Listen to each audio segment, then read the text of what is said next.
Jean Piaget. If you're from Tennessee, it's Jean Paget, but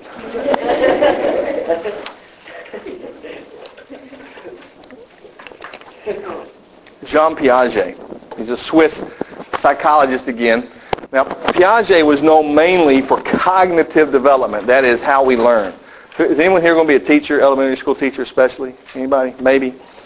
If you get into elementary education especially, you're going to hear a lot about Piaget because a lot of our curriculum is still based on his, why children learn things at certain grade levels is really based on some of his research. But he's most known, his cognitive development is most known through an experiment that he did. The book mentions this, but he would put these different size containers on a table. This is not to scale, okay? So, don't give me a hard time. So he'd have these different size containers on a table, and he would pour the same amount of water or liquid in each container. So if you poured the same amount in each container, this container, the water line may be here, this container here, this container here, and this container, right? You follow me? But in each container would be the same amount of water, and then he would ask children to come in based on different ages and just ask them, which one of these has the most water in it. At a certain age in development, the vast majority of children are going to say this one. And why is that? Because it's the tallest. But then as they learn and develop normally, eventually they can start to rationalize and see beyond that and understand that each container has the same amount of water. It's the different size of the container that makes the difference. All right, so that's kind of his idea of cognitive development. Now you can try the same thing with your kids or your nieces and nephews if you want to, and you don't mind losing a little bit of money. All right, you could put a nickel and a dime down on a table and tell children to come up, and you can have one of these, but you can't have both of them. And at a certain age, which one are they going to pick? The nickel. Now, once they realize the dime is more, you want to stop the experiment.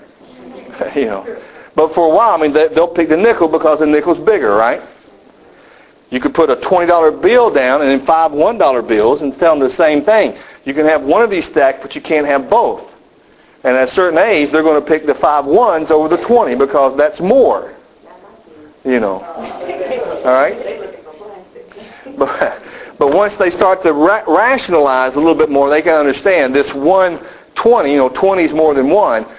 But it's cognitive, and so you watch your children grow and develop that way. And if you notice, at certain ages they're not getting that cognitive ability, then there may be problems, or you may need to look into something else. But generally speaking, children grow up in that way, which is why you learn reading at a certain age, you learn multiplications at a certain age based on the cognitive development. Yes. Is it normal for 5-year-olds to be in school lose attention?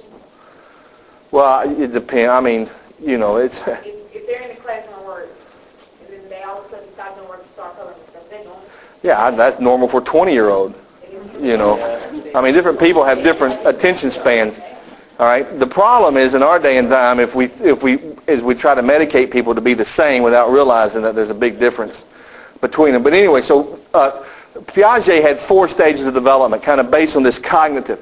The first stage he called the sensorimotor stage, which is very, very similar to Freud's oral stage, except it just wasn't the mouth, it was all your senses. That this is the early childhood. Children are learning everything through their senses. They don't really have the idea or the ability to understand anything beyond their basic senses. And so a child at this stage will touch a hot stove, okay? And so their hand burns. From that point forward, the stove is hot, regardless of if it's on or not. And so from that point forward, they'll point to a stove, and it's not even called a stove anymore. It's called hot. Because they touched it, it was hot. They don't have the ability to understand it's only hot when it's on. You see, but then as they grow, they start to understand the causal relationships between things. The second stage is the pre-operational stage. They start to talk, they start to use language to communicate, and so forth. All right. The third stage he calls the concrete operational stage, and it's concrete because at this stage they're able to start connecting the dots. They're starting to, they start to understand the stove is only hot when it's on. Now your child or your niece or your nephew is at this stage. It's a very, very simple test. They're in this stage. You want to strangle them. That's how you know they're in the stage. Because it works this way. They're starting to want these connections, these causal connections. So, what are you doing? I'm doing my homework. Why? I'm in school. Why? Why? Why? Because I said so. I mean, that's what we all end up saying. In the knock jokes become,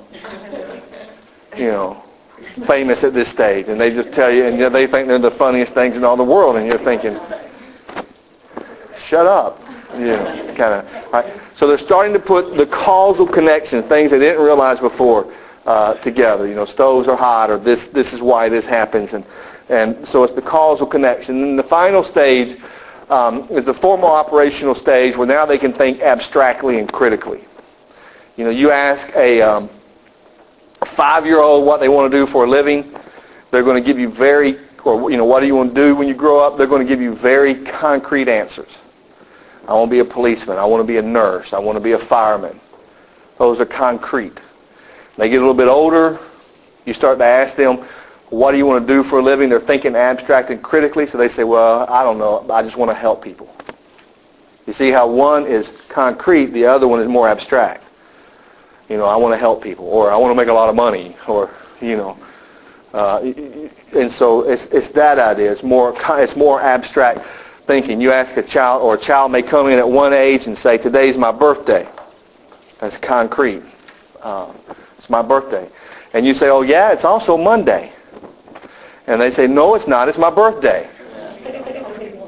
But then they get a little bit older. They can start thinking rationally, critically. I understand it's my birthday and it's Monday, and it could be your birthday too, But at a certain time, it's just concrete. And so it's just cognitive development. You can learn different things at different times based on that.